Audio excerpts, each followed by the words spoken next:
livro do Apocalipse, no capítulo 2, nós estamos ministrando uma série de mensagens acerca das 7 igrejas do Apocalipse. Acredito que os irmãos já devem ter tido a oportunidade, em outras ocasiões, de poder ler essas cartas e de mesmo estudá-las, né? Numa perspectiva um tanto mais escatológica. Dessa vez nós estamos ministrando essas cartas não numa perspectiva escatológica, mas estamos procurando abstrair as verdades aqui contidas e as advertências que Cristo trouxe à sua igreja. É importante que nós, ao olharmos para essas cartas aqui, carta à igreja em Éfeso, Esmirna, Pérgamo, Tiatira, Sardes e Filadélfia e Laodiceia, que nós possamos nos aproximar dessas cartas com um coração aberto, um coração desejoso de receber da parte de Jesus Cristo a sua orientação. Levando em consideração que são cartas que o próprio Jesus ditou para que João as escrevesse e enviasse à sua igreja. Então, como eu disse aqui na abertura dessa série, na primeira mensagem, que no tempo que havia cartas, hoje em dia tudo está mudado, né? Hoje em dia tem o WhatsApp, tem e-mail. E-mail também é uma carta, mas é uma carta eletrônica, uma carta mais rápida. Não é? Mas antigamente, quando alguém tinha um parente distante, alguém que morava muito longe da sua casa, a pessoa ficava na expectativa de receber a carta daquela pessoa. Né? Uma carta da pessoa amada, uma carta de um filho, uma carta de um pai, de uma mãe, de um amigo, de um parente. E quando então aquela carta chegava, a gente abria avidamente para ler. E para então absorver aquelas palavras, né? Saber o que o outro tem a dizer, quais são os seus sentimentos, enfim. E do mesmo modo, nós devemos também nos aproximar dessas cartas aqui do Apocalipse. Os irmãos imaginem que Cristo Jesus, Ele estabeleceu a sua igreja na terra e Ele prometeu voltar para buscar a sua igreja. Ou seja, há uma promessa da sua segunda vinda. Jesus prometeu voltar e Ele vai voltar, ainda que para nós às vezes pareça demorado. A Escritura diz que para nós muitas vezes parece demorado a segunda vinda de Cristo. Parece que Ele não vai voltar, porque nós estamos presos no tempo. Entretanto, a sua palavra é fiel. As profecias que apontam para a sua segunda vinda têm se cumprido cabalmente. E agora então Jesus, quando deixou aqui na terra a sua igreja, com essa esperança de que Ele em breve voltaria para tomá-la para si, então agora os irmãos imaginem que a igreja, nesse seu caminhar, nessa sua história, a igreja tem altos e baixos, a igreja tem dificuldades, a igreja tem desvios, ela sofre apostasias, erros, falsas doutrinas, e é neste momento então que Jesus Cristo, Ele escreve à sua igreja essas cartas, como quem dizendo, olha, vocês devem receber essas cartas, devem ler essas cartas, para que vocês possam compreender quais são os erros que eu posso contemplar na igreja, e uma vez vocês compreendendo isso, que vocês possam então assumir um posicionamento, uma postura de um vencedor.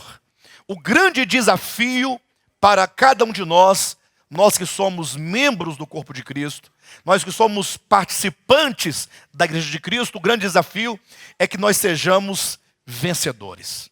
Pastor, o que significa ser um cristão vencedor? Significa ser um cristão salvo? Não. Na verdade, aquele que é salvo em Cristo Jesus, ele é salvo por uma iniciativa do próprio Deus. A salvação não depende do homem, ela depende exclusivamente de Deus. Ou seja, Deus é quem procura o homem perdido, é quem o ilumina, é quem traz a ele a revelação, é quem tira ele daquela condição e então concede a ele o seu Espírito Santo, que é a própria vida eterna dentro do homem. Agora, uma vez salvos, e nós estamos aqui porque nós fomos salvos em Cristo Jesus, porque nós cremos no sacrifício de Cristo, uma vez salvos, nós agora temos muitos desafios. E esses desafios são nos colocados aqui para serem vencidos, de maneira que aquele que vence as dificuldades pelas quais a igreja passa, aqueles que superam esses enganos, esses erros, e que então cultivam e desenvolvem um coração sincero, um coração verdadeiro diante de Deus, essa pessoa, ela é chamada de vencedor. Esta igreja, ela nasceu com este objetivo. aqueles irmãos, aquelas pessoas que querem ser um cristão vencedor, então aqui é um ótimo lugar, porque aqui em todas as reuniões você estará sendo ministrado pela palavra viva de Deus. A palavra trazendo entendimento, trazendo luz, compreensão. E agora que você recebe essa palavra, que você é iluminado, você agora tem a oportunidade de decidir por esta palavra ou não. Mas não é decidir pela palavra no sentido, não, eu quero ser membro desse ministério. Não, decidir pela palavra é o sentido de você tomá-la para dentro de si, para você vivê-la no seu dia a dia. Para que as suas atitudes, o seu viver, o seu andar, o seu falar, seja ou esteja de acordo com a verdade de Deus. É como diz no livro de Lucas, né?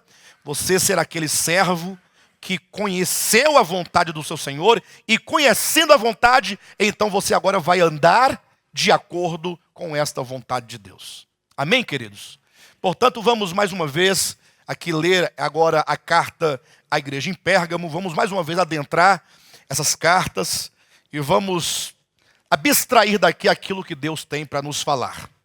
Capítulo 2, versículo 12 em diante diz assim: ao anjo da igreja em Pérgamo escreve: estas coisas diz aquele que tem a espada afiada de 2 gumes.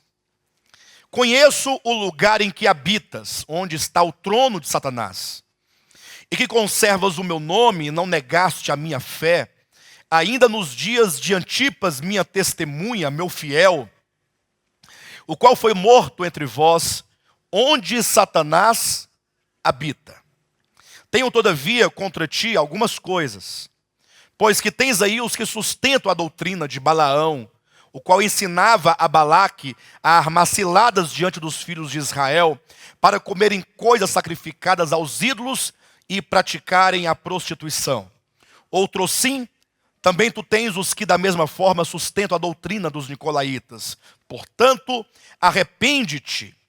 E se não venho a ti, e sem demora, contra eles pelejarei com a espada da minha boca. Quem tem ouvidos, ouça o que o Espírito diz às igrejas. Ao vencedor, dar-lhe-ei do maná escondido, bem como lhe darei uma pedrinha branca, e sobre essa pedrinha escrito um nome novo, o qual ninguém conhece, exceto aquele que o recebe. Amados, eu quero nesta manhã chamar a atenção dos irmãos para 2 aspectos fundamentais e de grande importância que nós encontramos aqui nessa carta. O primeiro é esse aspecto positivo, quando Jesus Cristo, no versículo 13, falando acerca desta igreja, ele diz: olha, eu conheço o lugar em que habitas, onde está o trono de Satanás, e que conservas o meu nome e não negaste a minha fé, ainda nos dias de Antipas, minha testemunha, meu fiel, o qual foi morto entre vós, onde Satanás habita. Palavras muito fortes, né? Onde Satanás habita. Alguém poderia perguntar, mas e onde é que o Satanás habita, afinal de contas? Onde é que ele mora? É certo que quando nós lemos essas cartas, sobretudo essa de Pérgamo, do ponto de vista histórico, como aquele que procura entender, estudar a cidade de Pérgamo, saber em qual região ela se encontra, qual a sua localização, quais eram os seus costumes. Então, a maioria dos estudiosos apontam a cidade de Pérgamo como sendo uma cidade altamente idólatra. Razão porque é dito que lá havia um templo e havia até mesmo o culto à serpente. Isso é o que diz a história. Perfeito? Pode ser que sim, pode ser que não, mas o mais importante é que há essa referência histórica, então possivelmente, dizem os estudiosos, que esta referência ao lugar onde Satanás habita seria porque Pérgamo era um lugar não somente idólatra, como há outros lugares também, mas que havia ali o culto à serpente. Outros dizem que havia o culto ao imperador romano. Aí cada um vai dizendo uma coisa. Mas o mais importante aqui, para nós, e isso é o que nos importa, é porque nós não estamos em Pérgamo. Ou nós estamos em Pérgamo? Essa cidade, inclusive, como era antigamente, não existe mais. Se existe agora, existe uma outra cidade que fora destruída, depois foi reconstruída, mudaram seus costumes, as práticas. Enfim, para nós o que interessa é nós olharmos para esse texto e observarmos aqui que Jesus faz menção a um irmão chamado Antipas. E o próprio nome já é muito sugestivo, porque dá a ideia de alguém que vivendo onde Satanás habita, e a Bíblia diz que Satanás ele é o príncipe deste mundo, e ele é o Deus deste século. Então, onde Satanás habita e onde ele atua é o mundo. Só que nós temos aqui um homem chamado Antipas, que está onde Satanás habita, ele está no mundo. Então, interessante que a igreja de Cristo não está no céu, ainda que nós sejamos do céu, mas nós estamos na terra, nós estamos inseridos neste mundo em que há um príncipe chamado príncipe da potestade do ar, que atua nos filhos da desobediência, de maneira que Antipas ele está aqui como uma testemunha de Deus. Ou seja, Jesus fala assim, olha, o Antipas, minha testemunha, meu fiel. Agora, irmãos, imagine comigo, quando Deus puder olhar para você, individualmente, e citar o seu nome, como aqui foi citado de Antipas, e falar assim, olha, ali está o meu fiel, a minha testemunha. O Senhor precisa de pessoas que, estando no mundo, possam ser testemunhas do reino dos céus e possa dar um antitestemunho contra o mundo perverso de Satanás. O que significa que nós não podemos nos misturar com o mundo, não podemos nos parecer com o mundo, não podemos gozar do mundo, pelo contrário, devemos ter uma oposição frontal ao mundo de Satanás. Agora é lógico, precisamos pensar um pouco. Lá em 2 Coríntios capítulo 4, versículo 4, o apóstolo Paulo diz que Satanás é o Deus deste século. E a palavra grega para século poderia ser ali muito bem mudada para mundo. É o Deus deste mundo, é o Deus desse século, é o Deus dessa era. De maneira que o mundo que a Bíblia faz referência, tanto aqui em Apocalipse, como sendo também lá em 2 Coríntios, não é o mundo criado por Deus. Não confunda este mundo que estamos falando aqui com o mundo criado por Deus. Lembra de João capítulo 3, versículo 16, que diz, Deus amou o mundo de tal maneira? Ora, se Deus amou o mundo, não deveríamos nós também amar o mundo? Sim ou não? Ora, mas como pode, se lá em 1 João capítulo 2, versículo 15, diz, não ameis o mundo. Afinal, se Deus amou o mundo em João 3,16, por que somos nós advertidos a não amar o mundo, conforme 1 João capítulo 2, versículo 15 e 16? Simples, porque o mundo, muito bem, o Estiva está lembrando ali, é que o mundo que nós não devemos amar, como diz Tiago, né? O mundo que se opõe a Deus, como diz João na sua primeira epístola, o mundo que é inimigo de Deus e que está frontalmente em oposição a Deus, é a referência ao mundo espiritual em que Satanás é o príncipe e Deus. É o mundo, não se referindo à terra, ambiente onde nós vivemos, mas é como se houvesse um mundo sobre um outro mundo. É como se sobre este mundo no qual nós existimos, a terra, houvesse um mundo espiritual que envolve todos os homens. Isso é uma questão de mente, isso é uma questão de coração, isso é uma questão espiritual.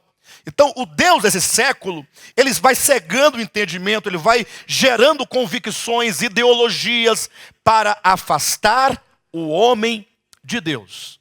E é neste momento, então, que Deus convida os seus filhos para serem como Antipas, para fazerem oposição ao mundo.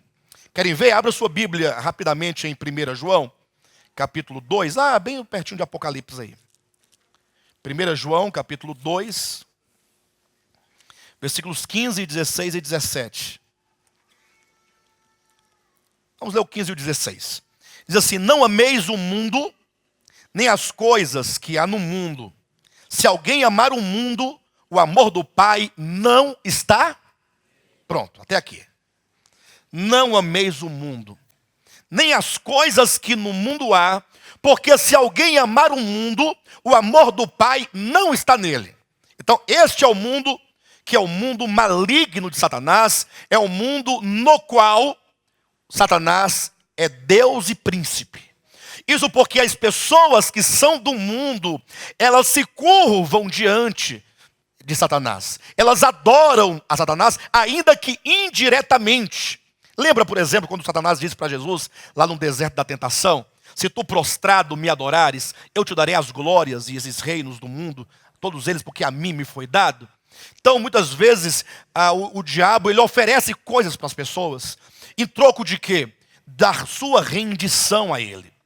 Mas aqui nós temos um pequeno problema, queridos, porque, infelizmente, e é assim que acontece, o diabo ele é muito astuto. O que ele faz? Sabendo ele que nós todos, servos de Deus, temos no coração uma vontade plantada pelo Espírito Santo de seguir a Deus, de amar a Deus acima de tudo, e sabendo ele que o Espírito Santo certamente vai nos incomodar para que nós não amemos o mundo, não andemos de acordo com o mundo, o maligno, na sua sutileza, ele fez uma inversão. A primeira coisa que ele fez foi esconder dos filhos de Deus a verdadeira natureza do mundo. Ou seja, os cristãos, de uma maneira geral, não sabem o que é o mundo. Não sabem. Mas é lógico que os irmãos iriam ler a Escritura, iam ver aqui o mundo. Então o diabo escondeu o mundo dos cristãos, e aí colocou um falso mundo, colocou um pseudo mundo para que os irmãos pudessem se empenhar em aborrecer esse pseudo mundo, e achando os irmãos, portanto, que estavam aborrecendo o mundo, eles estariam, na verdade, aborrecendo um mundo que Deus não disse para aborrecer, e em contrapartida estaria completamente amando um mundo que deveria aborrecer. Os irmãos entenderam o que eu disse? Pastor, mas não estou entendendo exatamente que mundo é esse falso que nos foi apresentado. Simples. É porque nos ensinaram, e talvez quem também nos ensinou, também aprendeu de outras pessoas, e vai passando de um para o outro, que o mundo eram as coisas aqui da terra. Por exemplo, alguém um dia inventou uma doutrina de que as mulheres não podiam cortar cabelo. Não foi isso? Porque dizem que cortar cabelo é coisa do mundo. Olha que ideia. Aí a pessoa, então, a irmã, muito honesta, muito sincera, para não amar o mundo e para não permanecer no mundo, então ela decidiu aborrecer o mundo. Então eu não corto o meu cabelo. Aí quando a irmã cortava o cabelo, irmã, olha o mundo. Aí a pessoa era até disciplinada muitas vezes da igreja. Imagine que não era não somente cortar, mas pintar o cabelo, fazer reflexo. Né? Antigamente falava fazer reflexo, a gente fala luzes, né? Não, fazer os reflexos no cabelo. Era mundo. E o pior, até colocar o bobs na cabeça. Porque o cabelo não coopera muito, não tem esse negócio? O cabelo assim, meio revoltado. E antigamente não tinha chapinha, não tinha selante, não tinha nada disso. Então era no bobão mesmo, né? Aquele negocinho enrolava para dar uma esticada nele. Aí também dizia, não, bobs é coisa do mundo. Quem já ouviu isso alguma vez no passado? Mas você imagina a irmã pegar um rolinho e enrolar o cabelo, é do mundo. Porque isso era vaidade. E aí a irmã, tá bom, já que eu não posso fazer o rolinho, vou fazer touca. Touca é você enrolar o cabelo, só enrolar. Qual que é o problema de você enrolar o cabelo para um lado, depois para o outro, mas não podia porque também era mundo. Diadema. Colocava uma diademazinha para segurar, irmãos, para não ficar assim, ó, igual um solzão. Colocava aqui a diadema. Mas não podia diadema porque também era de quem? Do mundo. Isso era mundo. Isso porque talvez tinha um certo pastor uma ocasião orando a Deus para Deus revelar porque a igreja estava tão fria, tão gelada, e os irmãos tão fracos. Aí o irmão jejuou, depois de muito jejuar, estava fraco já, pedindo a Deus uma revelação, mostre-me onde está o problema do teu povo. Quando ele olhou para a penteadeira, o que ele viu? Uma diadema. Aí ele recebeu a revelação. O problema é a diadema. Aí ele pegou a diadema para poder observar o objeto pecaminoso, perverso, maligno. Aí ele olhou e pensou, diabo, diadema. Ó, diadema, diabo, olha, o radical do diabo está na diadema. E o pior, dema, mulher do demônio. Tem diabo e demônia, tudo aqui. Aí para completar, ele foi colocando na cabeça, diante do espelho, chegou bem aqui, ele virou o contrário, e virou 2 chifres. Aí pronto, confirmou, é do diabo. Mas é assim, e os irmãos acreditam que o povo acredita nisso? O povo gosta de santidade. Aí colocou o mundo como sendo coisas aqui da terra. Aí a música também, tem a música do mundo e a música de Deus. Né? Aí as músicas que chamam de Deus, imagina só de onde é que vem. A música do mundo eles dizem que é aquela música cujo cantor não é crente, não é evangélico. Então, se o cantor não é evangélico, a música pode falar de Deus, pode falar de Jesus, pode falar do sangue, pode falar da morte de Cristo, da redenção do homem, pode falar da segunda vinda de Cristo. Mas quem cantou, quem gravou, ele é evangélico? Não, não é. Ele não é evangélico. Foi o Roberto Carlos que cantou. Bem, então é do mundo. Entenderam? Então tudo que não era esse quadrado estabelecido dentro dos limites de uma denominação evangélica era mundo. Aí ficou definido muito claramente, o que nós temos aqui dentro é de Deus. Das paredes para fora, o que não é de Deus é do diabo. Isso é mundo. Aí colocaram nesse pacote usos, costumes, lugares, músicas, livros, filmes, cultura, bebida. Tudo é do diabo, tudo é do demônio. Inclusive, se Jesus viesse hoje à terra, imagine se o verbo se fizesse carne hoje, e não naquele tempo. Os irmãos acreditam que ele ficaria de fora de muitas igrejas evangélicas? Porque ele tinha um detalhe com ele tomava vinho, Jesus tomava vinho. Está em Mateus capítulo 11, versículo 15, versículo 16, por ali. Ora, só que aí de repente a igreja fala, não, porque isso é coisa do mundo. Aí nós aprendemos que mundo são essas coisas, são roupas, né? Corte de cabelo, unha pintada ou não. Ao passo que então, nós pensávamos o seguinte, não, nós aborrecemos o mundo então. Nós não estamos no mundo porque não fazemos estas coisas. E o pior que nós temos observado é que quando o tempo vai passando, isso foi há 20 anos, 25, 30 anos, o tempo vai passando, as pessoas vão começando a abrir um entendimento, aí vão abrindo mão dessas coisas. Ou seja, aquilo que chamavam de mundo, hoje não é tão mundano assim. Não é tão mundano assim. Vão abrindo mão. Mas o pior de tudo isso é que enquanto se pensa que está aborrecendo o mundo, ao passo que está de fato aborrecendo o pseudo-mundo, o mundo de fato e de verdade passa despercebido aos olhos da maioria. Olha o texto de 1 João. Vamos continuar a ler o versículo 16 agora. 1 João capítulo 2, versículo 16. Porque tudo o que há no mundo,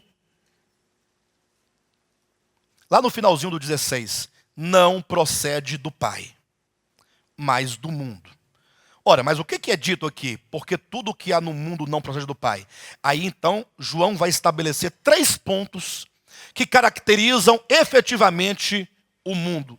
É o tripé de sustentação do mundo. Ele diz, porque tudo o que há no mundo, vírgula, aí ele coloca, primeiro, a concupiscência da carne. 2, a concupiscência dos olhos. 3, a soberba da vida. Isto aqui é o mundo. Se você quiser saber exatamente o que é a concupiscência da carne, aí você tem que começar pela palavra concupiscência. Você não fala simplesmente carne, mas é a concupiscência da carne. Porque quando fala de concupiscência, fala-se de um desejo exagerado. Ou seja, a nossa carne ela tem desejos. Ou não tem? Ou você é um anjo? Você é um Gasparzinho? Não, nós temos carne. E essa carne tem desejos. Esses desejos são lícitos, muitas vezes. Mas quando esses desejos, eles são desvirtuados, ou eles são afetados de tal modo que eles se exageram, aí se torna a concupiscência. Basta que você leia Gálatas capítulo 5, a partir do versículo 17 em diante, que Paulo vai dizer exatamente o que é a concupiscência da carne. Ele fala de desejos exagerados e desvirtuados. Por exemplo, Deus criou o homem e criou a mulher. Ele criou o macho e criou fêmea. Não é verdade que o sexo, a relação sexual é algo criado por Deus ou não? Agora, então esse desejo, ele é natural. Eu já vi gente se casar e se converter a Jesus Cristo e parar de fazer as coisas, com medo de pecar.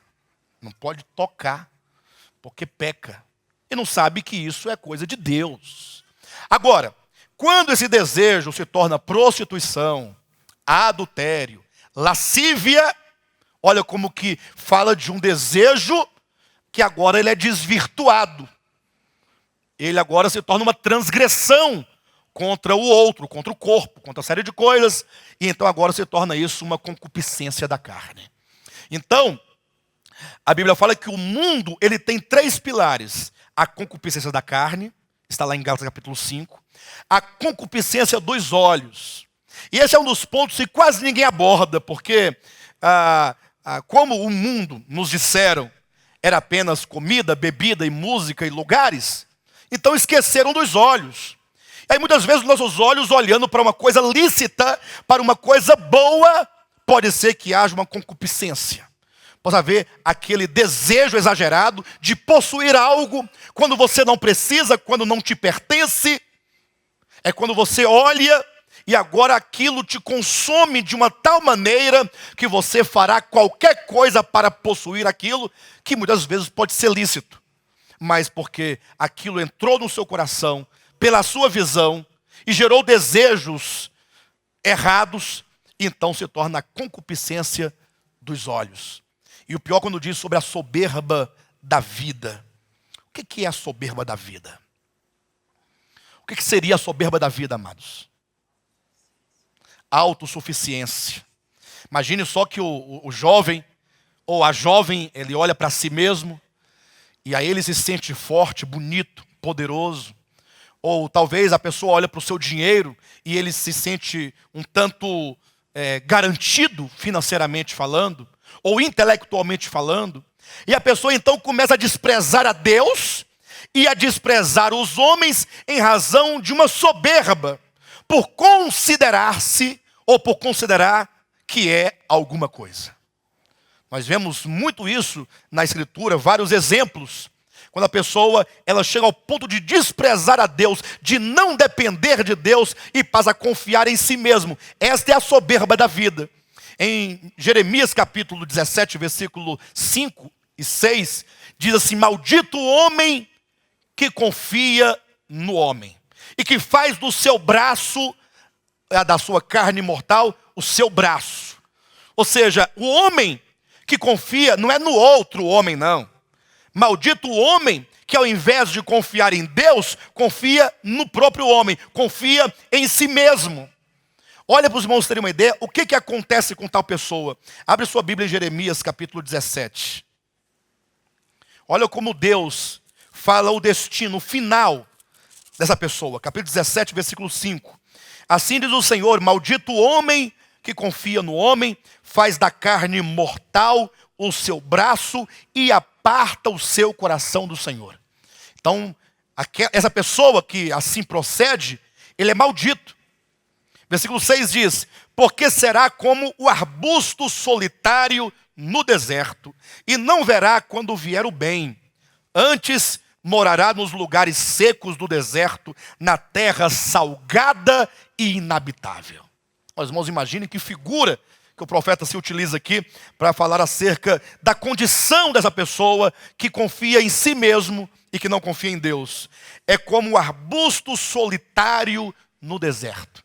Você olha aquele deserto seco, aquele calor escaldante, aquele sol escaldante, e naquela sequidão, um arbusto seco, um arbusto solitário. Fala aqui de uma condição de alma, porque o homem foi criado para depender de Deus. Quando Deus criou o homem, a alma do homem, o coração do homem, o espírito do homem, Deus o criou para que o homem buscasse a Deus, o homem tivesse comunhão com Deus, para que o homem se alimentasse de Deus, para que o homem pudesse ter Deus como sendo a sua garantia, a sua esperança, a sua rocha, a sua fortificação. Entretanto, o homem, quando ele está no mundo, envolvido e amando o mundo, que ele passa a confiar em si mesmo, então a condição espiritual dele fica como um arbusto solitário no deserto. E diz que não verá quando vier o bem, antes morará nos lugares secos do deserto, na terra salgada e inabitável. O contrário, versículo 7 diz: bendito o homem que confia no Senhor e cuja esperança é o Senhor. Então, quando a Bíblia nos fala sobre o mundo, nos coloca 3 coisas a serem consideradas. Primeiro, a concupiscência da carne. Segundo, a concupiscência dos olhos. Terceiro, a soberba da vida. De maneira que muitos cristãos, não poucos, acabaram por desprezar coisas boas dessa terra, que poderia fazê-lo melhor homem, melhor mulher, melhor ser humano, melhor pai, melhor mãe, melhor filho, melhor profissional, melhor pessoa.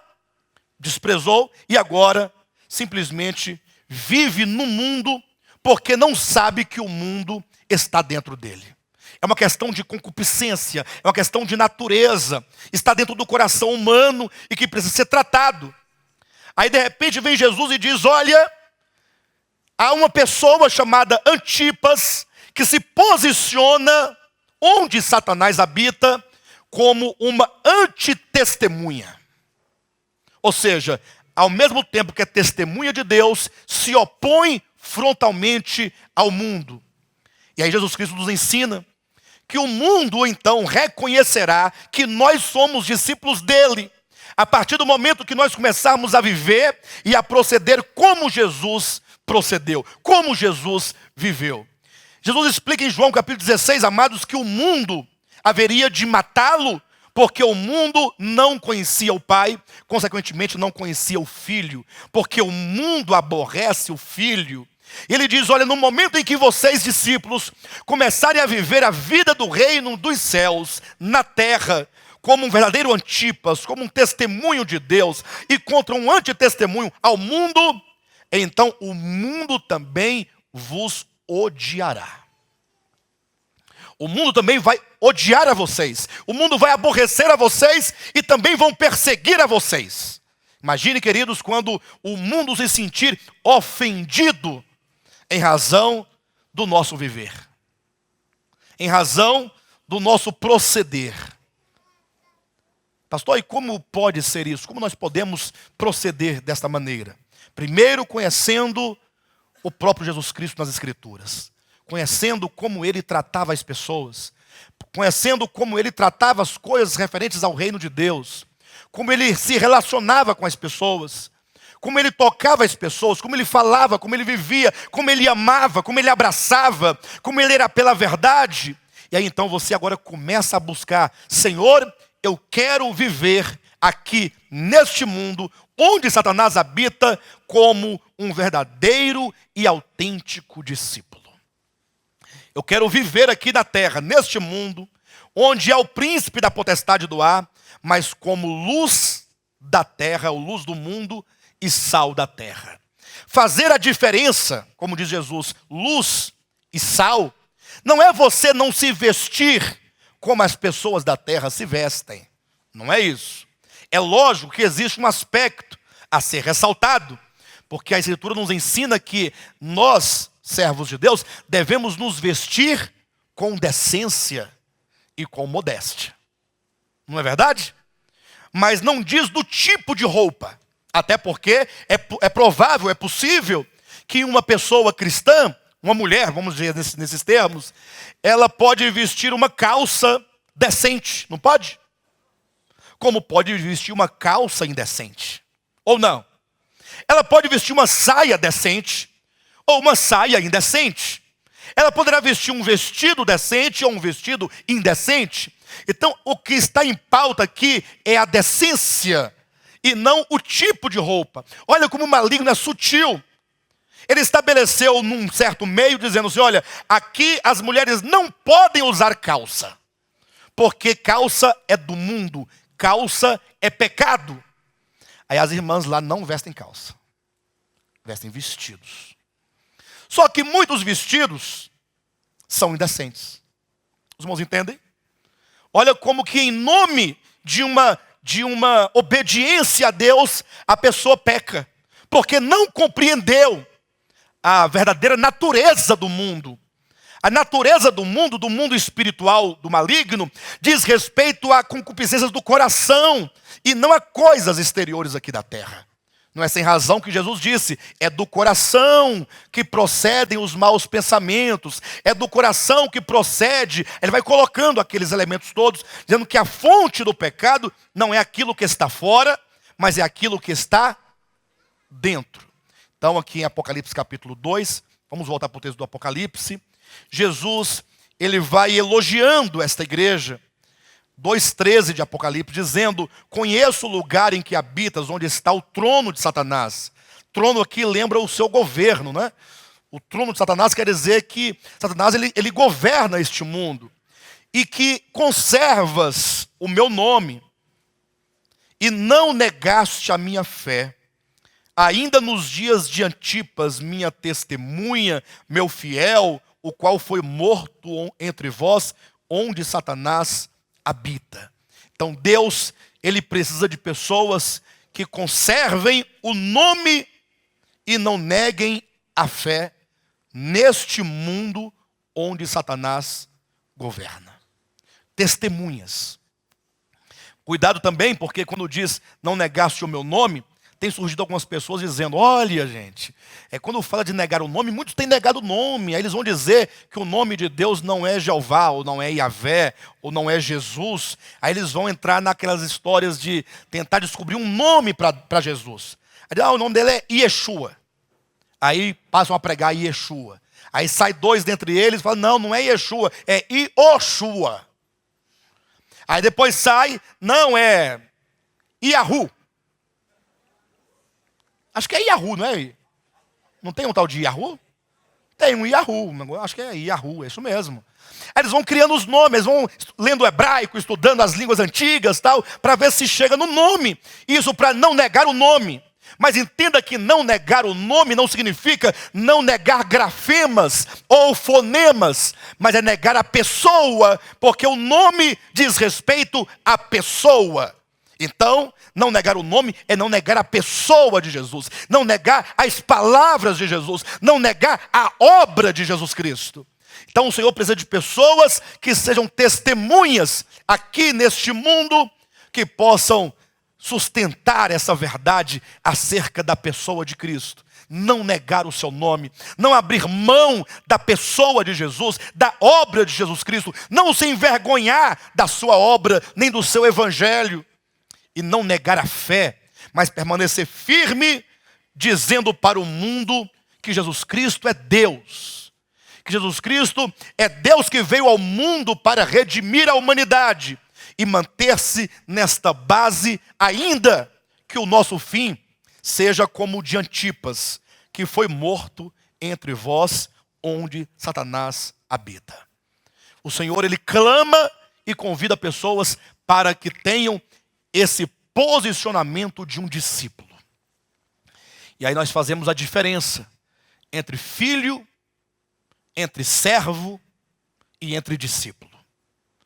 O Senhor lhe chama discípulos, pessoas que caminhem nas suas pegadas, pessoas que possam fazer aquilo que ele fez, falar aquilo que ele falou e ensinar aquilo que ele ensinou. Ou seja, termos uma identificação com a pessoa de Jesus Cristo. E eu sei que quando nós falamos isso, talvez você olhe para dentro de si, você considere a sua experiência, fala assim, pastor, mas complicado, porque eu me vejo tão distante disso. E é verdade que nós estamos distantes, sim. Mas enquanto nós estivermos olhando para a nossa fraqueza, nós não vamos avançar. Olhe para a palavra de Deus que é fiel. O Senhor nos enviou o seu Espírito. Ele nos deu do seu Espírito, que é o agente santificador. É obra do Espírito Santo nos fazer semelhantes a Cristo. E Ele está fazendo. Talvez você não está percebendo. Como, por exemplo, quando uma criança ela vai crescendo, e você está ali todo dia com ela, você não percebe muito o crescimento. Mas alguém que está distante, quando encontra, fala, vixe, mas como cresceu? Porque a primeira vez que ele viu estava desse tamanhozinho, e agora está do outro tamanho. Então, na nossa convivência, nós não percebemos muito o nosso crescimento. Mas saiba o quanto Deus já fez na sua vida. O quanto Deus já mudou na sua vida. Por mais que você não perceba isso, só que Deus está trabalhando e aquele que começou a boa obra, Ele vai completá-la até o dia de Cristo Jesus. Então somente seja perseverante, não desanime. Coloque-se sempre como um discípulo. Senhor, eu quero ser um Antipas neste mundo. Eu quero permanecer de pé, dando testemunho, ser considerado por Ti fiel, como aquele que não nega o nome e que não nega a fé. Aquele que conserva o nome e que não nega a fé. Este é o primeiro aspecto que eu queria apresentar aos irmãos nesta carta. O segundo é uma questão mais coletiva. Está aqui no versículo 14. Tenho, todavia, contra ti algumas coisas, pois que tens aí os que conservam a doutrina de Balaão, o qual ensinava a Balaque a armar ciladas diante dos filhos de Israel, para comerem coisas sacrificadas aos ídolos e praticarem a prostituição. Observe os irmãos no versículo 13. O Senhor, Ele tece um louvor em relação à igreja, dizendo que esta era uma igreja que conservava o nome, que não negava a fé, que tinha uma postura de uma testemunha de Deus e uma antitestemunha do mundo, ou contra o mundo. Agora, há um problema no versículo 14, quando ele diz que esta igreja tinha entre eles, tenho todavia contra ti, algumas coisas, que tens aí os que sustentam a doutrina de Balaão. Tens aí os que sustentam a doutrina de Balaão. Em outras palavras, Jesus estava dizendo, olha, vocês não podem permitir que essas pessoas que estão no meio de vocês preguem a doutrina de Balaão. Sustentem a doutrina de Balaão. Em outras palavras, a igreja tem que lutar e tem que batalhar contra a doutrina de Balaão. Olha para o seu irmão à sua direita e diga para ele, nós temos que lutar contra a doutrina de Balaão. Contra a doutrina de Balaão. Temos que lutar ou não temos que lutar contra a doutrina de Balaão? Pastor, mas e qual que é essa doutrina que eu não sei? Quem é Balaão, afinal? Balaão é uma personagem bíblica do Antigo Testamento. Balaão era um profeta. Era um profeta. Lógico, um profeta de Deus. Eu sei que tem muitos que vão dizer que ele era um profeta pagão, tal, mas o texto sagrado é muito claro quando diz que Balaão falava com Deus de olhos abertos. Assim como Melquisedeque, alguns querem colocá-lo também como um sacerdote pagão. Por incrível que pareça. Isso porque a visão de muitos com respeito ao Antigo Testamento é que Deus só tinha povo no povo de Israel. Fora das fronteiras de Israel não tinha mais ninguém. Isso é um grande absurdo pensar uma coisa dessa. Mas Balaão era um profeta. Isso é o que importa. Imagine que quando o povo de Israel estava avançando no deserto, eles iam passar por uma cidade cujo rei chamava-se Balaque. Ouça essa história, para os irmãos entenderem o que significa esta doutrina de Balaão, que deve ser confrontada, deve ser repelida do meio dos cristãos. Quando o povo de Israel, onde eles iam, Deus ia com eles, porque o povo de Israel era o povo de Deus. E Deus então, que os tirou lá do Egito, estava levando-os para a boa terra de Canaã, com a promessa de que eles venceriam todos os inimigos. Então, para eles passarem pelo território de Balaque, eles tinham que travar uma luta contra Balaque. E aí, então, quando Balaque olhou e viu que os filhos de Israel estavam vindo ao seu encontro, Balaque temeu. Balaque ficou com medo. Porque Balaque já havia ouvido que Deus havia, por meio de Israel, destruído outras nações. Então Balaque pensou, quando esse povo entrar na minha terra, eles vão entrar e vão varrer a minha terra, vão destruir a minha terra, nós estamos perdidos. Balaque reconheceu o poder do Deus de Israel. Só que aí ele pensou, tenho que arrumar uma estratégia. Eu preciso de fazer com que esse povo perca a bênção de Deus. Balaque pensou, eu preciso fazer um jeito de esse povo perder a presença de Deus. Porque Balaque sabia que Israel só ganhava as batalhas porque Deus estava com eles. Se Deus então deixasse, abandonasse o povo perderia a batalha. Aí Balaque ficou pensando. E aí ele teve uma extraordinária ideia. Lembrou-se ele de Balaão.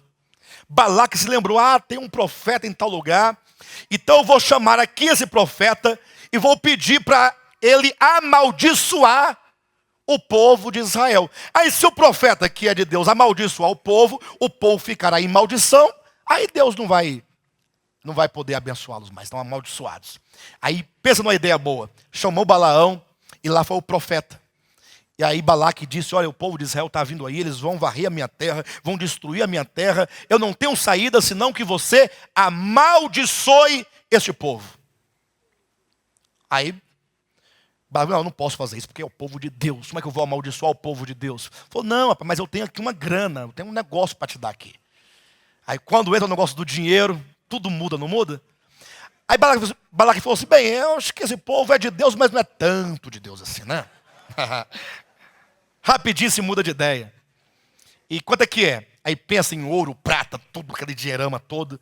Aí Balaão ficou animado. Não, vamos amaldiçoar. Amanhã cedo nós vamos amaldiçoar. Aí foi para um lado da cidade, no outro dia cedo levantou as mãos. E quando ele foi proferir as palavras de maldição, dos seus lábios só saíam palavras de bênçãos. Bendito seja Israel. Onde Israel pisar o pé, vai destruir tudo, vai vencer as batalhas. E Balaque dizia, não, Balaão, é para amaldiçoar, não é para abençoar. Eu falei, mas eu sei, mas aqui não sai. Não sai. Aí ele ficou incomodado. Falou, não, acho que é a direção, eu vou para outra parte da cidade. Aí foi para o outro lado, não, que vai dar certo. Levantou as mãos para o lado de Israel. Quando abriu a boca, só palavras de bênçãos. Não, acho que o dia não está bom. Amanhã a gente vai voltar e vamos conseguir. No outro dia, só saía bênção. Aí pensa num profeta apertado. Porque ele sabe que ele não consegue amaldiçoar. Não é porque ele é bonzinho, não. É porque Deus não lhe permite amaldiçoar. Porque o profeta tem que falar as palavras de Deus. E não a que o outro que paga quer ouvir. Não é verdade que muita gente paga para ouvir profeta? E o profeta Balaão ficou, meu Deus, e agora? O que eu faço? Balaque, não tem jeito, você me desculpe. Bem que eu estava de olho naquela grana tua, mas eu não tenho como amaldiçoar, porque Deus não deixa. Deus não deixa. Aí tudo bem, já que não tem jeito, não tem jeito. E Balaão foi embora. Pensa numa dor que ele sentia no coração. Ele amava, diz a Bíblia, que ele amou o prêmio da injustiça. Quando ele pensava no dinheiro, ele falou, mas eu tenho que dar um jeito de resolver esse problema. Já que eu não posso amaldiçoar com palavras, eu vou arranjar um meio. O profeta pensou, vou conseguir um meio de fazer o povo perder a bênção de Deus. Irmão, depois de uma noite todinha pensando e orando, porque o profeta perverso, ele mente orando. Estou mentindo? E mente jejuando, em nome de Deus. Balaão era assim. E aí então ele ficou lá. Irmãos, ele teve uma extraordinária ideia. Pensa numa ideia brilhante. No outro dia cedinho, estava lá na casa de Balaque. Tem uma maneira de o povo perder a bênção. Conseguiu uma maneira. E qual que é a maneira? Ele falou assim, olha, ô Balaque, as mulheres da tua terra, as moabitas, são as mulheres mais lindas que tem na terra. Já percebeu isso? Falei, pai, mas o que tem a ver uma coisa com a outra? Falei, calma, calma. Você vai fazer um churrasco. Vai fazer uma festa, um banquete. Mata boi, vaca, carneiro, tudo. Faz um churrasco de verdade. Umas 2 ou 3 bandas para tocar ao vivo, aquelas músicas mesmo, né? E aí você vai mandar as moabitas vestir aquelas sainhas e aqueles vestidinhos. E aí elas vão lá no acampamento de Israel chamar os varões para o churrasco. Dançar um forró. Falou assim, mas e aí, o que tem a ver uma coisa com a outra? É que se eles vierem atraídos pelas mulheres, eles vão se prostituir e elas farão com que eles adorem os deuses de Moabe. E então eles vão cair em idolatria e prostituição. E aí eles perdem a bênção de Deus, porque Deus não pode abençoar onde há idolatria e prostituição. Aí Balaque falou, rapaz, mas Toca aqui. Pesa não. Rapaz, que ideia fabulosa. Que ideia. Genial. Rapidinho marcaram lá, tomou todo mundo, fez aquele grande churrasco. Aí chamou umas 100 moabitas, pensa nas moabitas. Foram lá no meio daquela cidade, do arraial do povo de Israel. Rapaz, mas os irmãos de Israel ficaram alegres. Mas é de Deus esse churrasco. É de Deus. Ficaram animados, né? Animados para comer churrasco. Dançar com as moabitas. Dançando. Daqui a pouco a moabita, meu bem. Né? E ele, pode falar, meu amor. O que é? Vamos ali. Ali aonde? Vamos ali.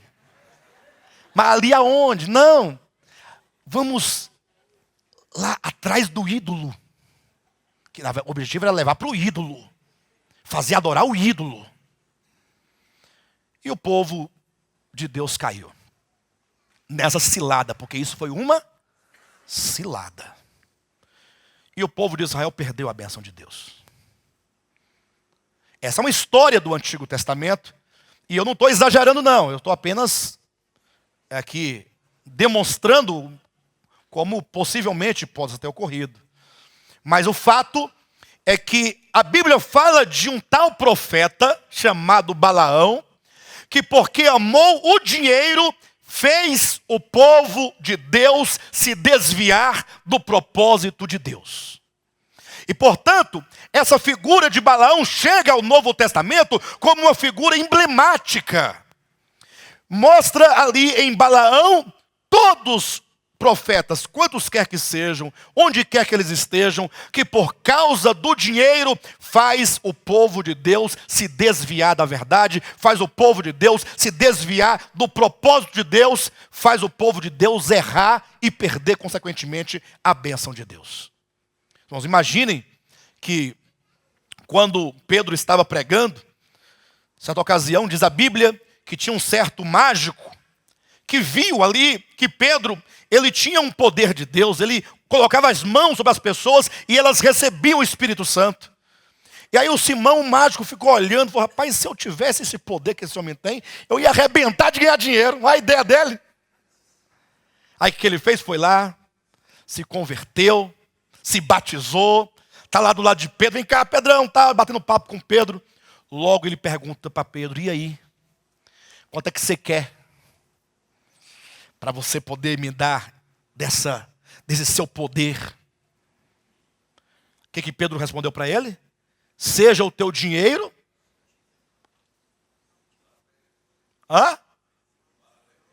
Seja o teu dinheiro para a perdição. Pedro não aceitou, em nome do dinheiro, barganhar ou vender as coisas divinas. As coisas de Deus não se vende, não se troca, não se barganha. Entretanto, assim como Balaão lá no Antigo Testamento, muitos Balaões têm surgido na história da igreja, como aqui em Apocalipse capítulo 2, versículo 14 diz, tens aí aqueles que sustentam a doutrina de Balaão. E qual é essa doutrina? Que ensinava a Balaque a armar ciladas diante dos filhos de Israel para comerem coisas sacrificadas aos ídolos e praticarem a prostituição. Então, a doutrina de Balaão é esta: armar ciladas contra o povo de Deus, para que o povo de Deus perca a bênção do Senhor, afastando o povo de Deus dos seus propósitos. Abra sua Bíblia rapidamente em capítulo 6, 1 Timóteo. Veja o que diz o versículo 3. Se alguém ensina outra doutrina, dá uma pausa. Observa os irmãos que Paulo aqui está falando com Timóteo, ou a Timóteo. E Timóteo, ele servia na igreja de Éfeso. Então, Timóteo era um cooperador. E agora Paulo diz, olha Timóteo, presta atenção. Porque se alguém ensina outra doutrina, ora, essas pessoas que ensinavam outra doutrina, estava na igreja, ensinando doutrinas falsas na igreja.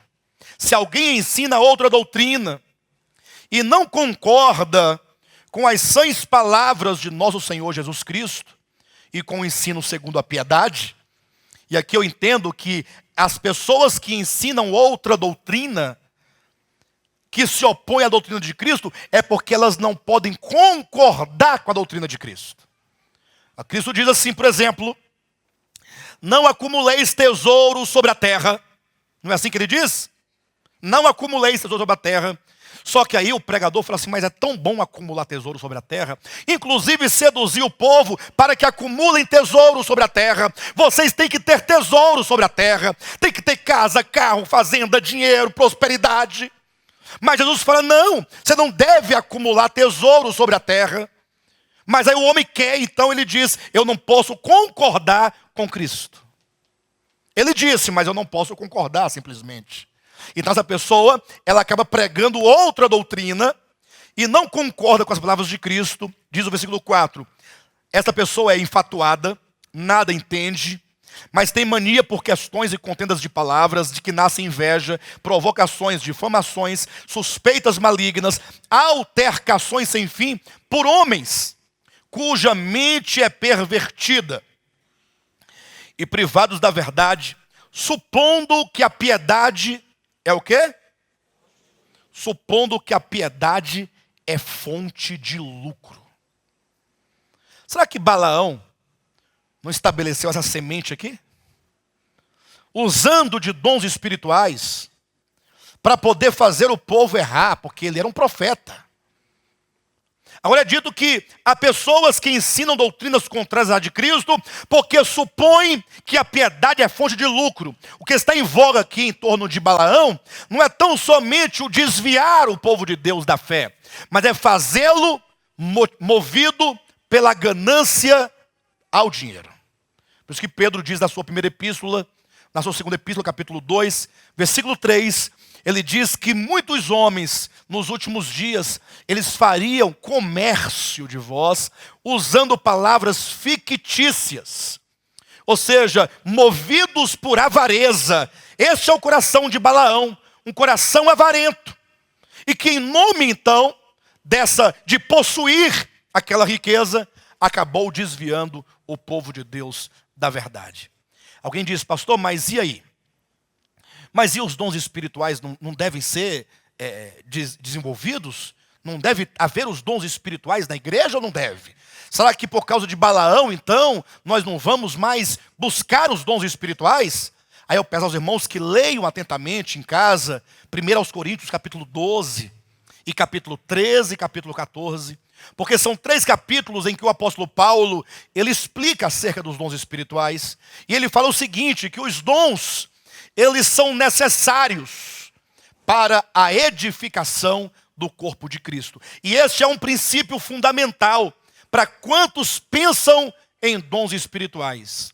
Talvez aqui, nesta manhã, haja pessoas que não estão claras ainda acerca dos dons espirituais. E às vezes pensa que nos falta aqui nesta igreja as manifestações dos dons espirituais. E talvez você tenha isso no coração como um obstáculo para você poder ter paz no nosso meio.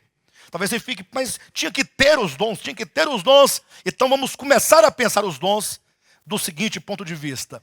A Bíblia diz que os dons espirituais visam a edificação do corpo de Cristo. Portanto, os dons espirituais, eles não existem para exibicionismo. Não. Ele não existe para você ter uma experiência corporal, sensorial, para você se arrepiar, para você tremer, para você cair, para você colar na parede. O problema é que, em nome do Espírito Santo, o povo faz de tudo. Cai no chão, rola. Cai, quebra a cadeira. Tem a unção da cola. Já ouviu a unção da cola? Quem já ouviu falar da unção da cola? O indivíduo fica colado na parede. O Espírito Santo cola ele e ele não pode sair dali. Colado. A unção da cola. A unção do cachorro. Ele sai latindo de 4 no meio do povo. A unção do boi. Ele não consegue falar palavras, senão. A unção da galinha. Vocês nunca ouviram falar disso? Não. Já ouviu falar, pastor Josué? Da unção da galinha? Ué, vocês estão em que mundo, pessoal? Lá em Canadá, aqui não, né? Não é aqui, não. Em Canadá, lá tem a unção da galinha, do pato, do marreco, do cavalo, do saci, tem tudo. Do prego. Em nome do Espírito Santo. Teve até uma vez um indivíduo que falou assim, que Deus uma vez batizou no Espírito Santo, no sentido de derramar o fogo com as línguas estranhas, batizou um galinheiro inteiro. As galinhas falavam em línguas estranhas. Não é piada, é testemunho. Embora seja uma piada, né? Mas tem alguém lá dizendo, com toda a sua honestidade, né? Não sei, dizendo que Deus batizou todo o galinheiro. As galinhas falavam línguas estranhas e o galo as interpretava.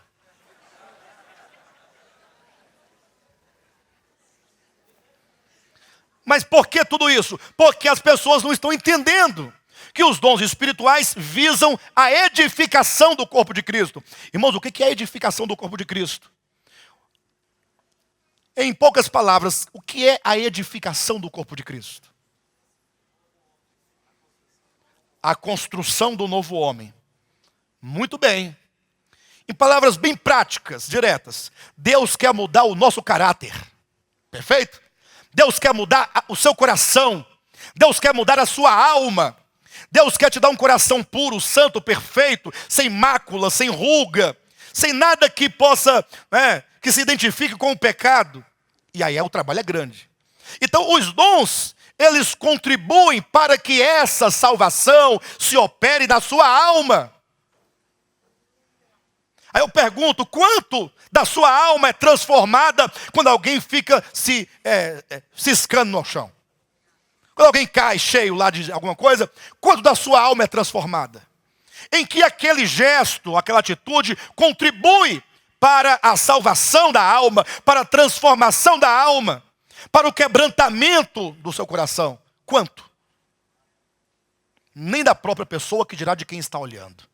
Então o apóstolo Paulo diz que os dons espirituais visam a edificação. Então não existe nenhuma razão para o exercício de nenhum dom sequer, se não for a edificação.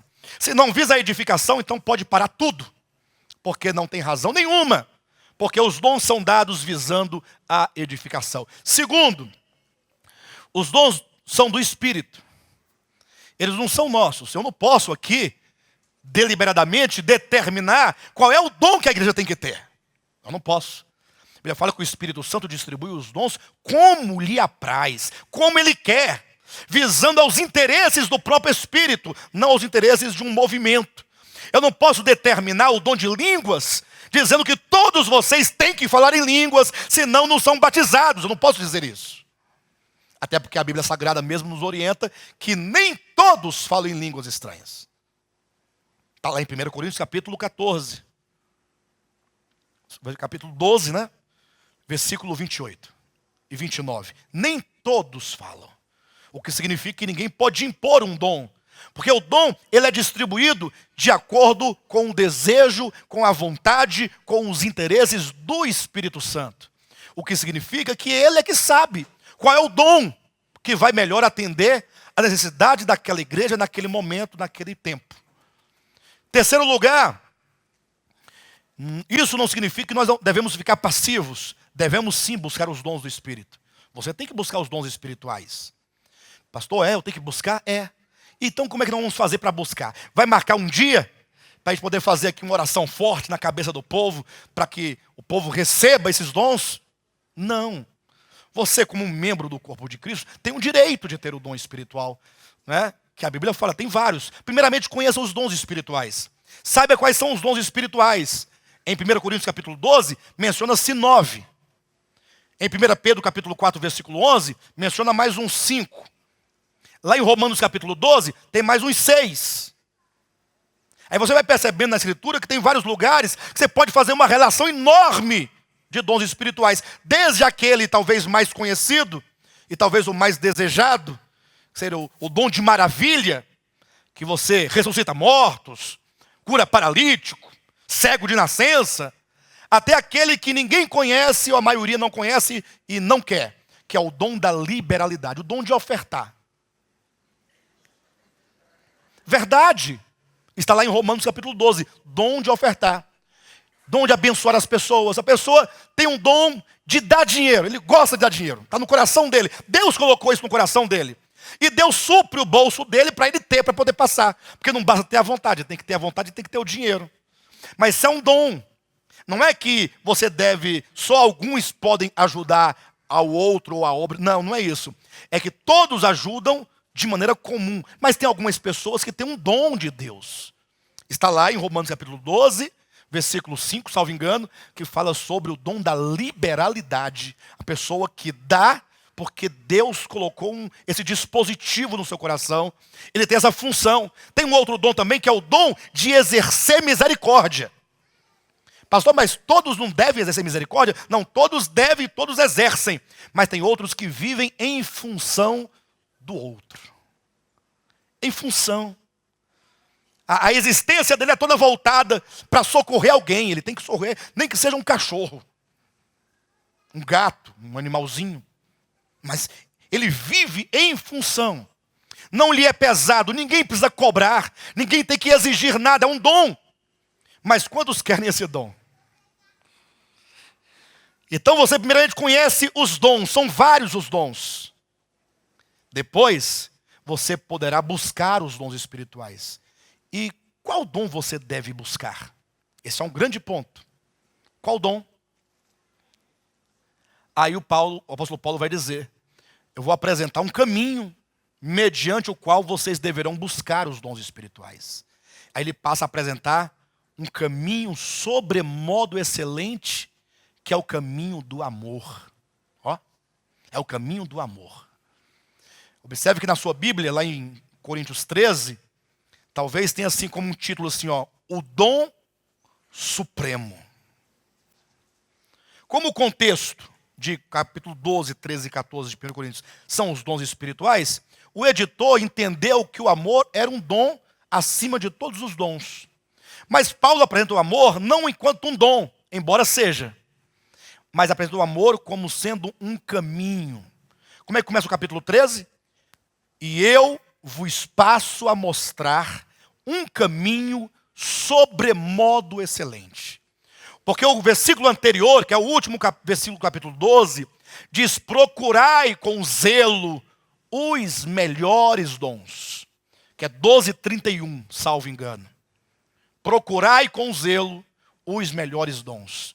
E qual é o melhor dom? O melhor dom não é aquele que eu julgo ser o melhor, mas o caminho do amor é que me motiva a buscar o melhor dom. Como é isso? Então, quando você ama a igreja, quando você olha para o povo de Deus, não somente a igreja local, mas o povo de Deus, na terra, na sua cidade, no seu bairro, no seu país, e você então se compadece da condição da igreja, então você fala, Senhor, o melhor dom para atender a tua igreja hoje não é o dom de milagres, ou é? Não é o dom de cura, ou é? A igreja precisa de quê hoje em dia? De profetas, de apóstolos, de mestres. Pessoas que possam falar a palavra de sabedoria, a palavra do conhecimento, porque essa palavra que nos vai sustentar na verdade, vai solidificar a nossa fé. Então, pelo menos para o nosso tempo, pelo que me parece, o dom da palavra, a palavra do conhecimento, a palavra de sabedoria, a profecia, é o dom mais necessário. E então, o apóstolo Paulo nos ensina que, movidos pelo amor, nós devemos buscar os dons que melhor atende a igreja nos nossos dias. Pode até ser que aquele dom não seja o dom que eu gostaria de ter. Só que muito maior é o meu amor pela igreja, que agora me leva a buscar aquele dom que eu não gostaria bem. Mas se é para a edificação da igreja, então eu vou buscá-lo. Senhor, me dê aquele dom. Eu não quero bem aquele dom, se depender de mim, mas se é para o teu corpo ser edificado, então eu quero exercer esse dom para a glória do teu nome, para a edificação do corpo de Cristo. Então Balaão, não estamos colocando ele como uma figura imprestável, que deve ser rejeitada em razão do dom. Não, mas em razão do modo como ele utilizou o dom. Ou seja, Nós temos hoje muitos pregadores na terra, sobretudo aqui no Brasil, muitos pregadores, muitos grupos. Mas a grande questão é o que exatamente eles estão pregando. A grande questão é para onde eles estão dirigindo o povo de Deus.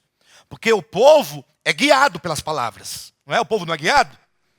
Aí você pergunta, ora, e para onde está sendo levado o povo? E qual é a motivação por detrás de tais ministérios? No caso aqui da igreja de Pérgamo, é dito então que havia naquela igreja aqueles que sustentavam a doutrina de Balaão. O Senhor então exorta esta igreja a que essa igreja então se arrependa. Arrepender de quê? De permitir que houvesse tais ensinamentos dentro da igreja. Ou seja, a igreja tem que ter uma postura de reprovação com respeito a amar o prêmio da iniquidade e por meio dos dons espirituais, por meio do dom da palavra, do dom da cura ou qualquer outro dom, acabar por afastar o povo de Deus da verdade, desviando-o do seu supremo propósito. Essa carta de Pérgamo, ela traz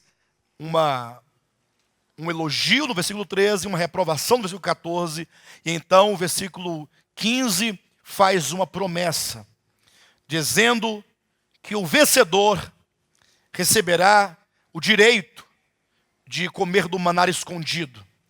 Observa que a maioria desses galardões aqui fala-se de maná, fala de árvore da vida, ou seja, fala de Cristo enquanto alimento. Então esse galardão certamente diz respeito a um desfrute de Cristo de uma maneira especial e particular durante o reino milenar.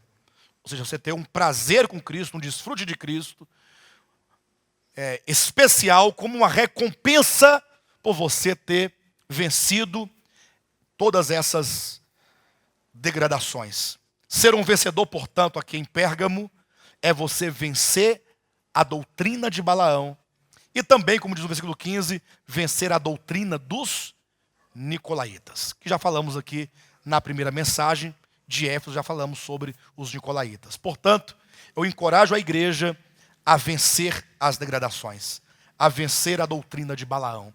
Que você, no seu coração, não somente você reprove, mas que você possa abominar completamente qualquer prática que se assemelhe à prática de Balaão.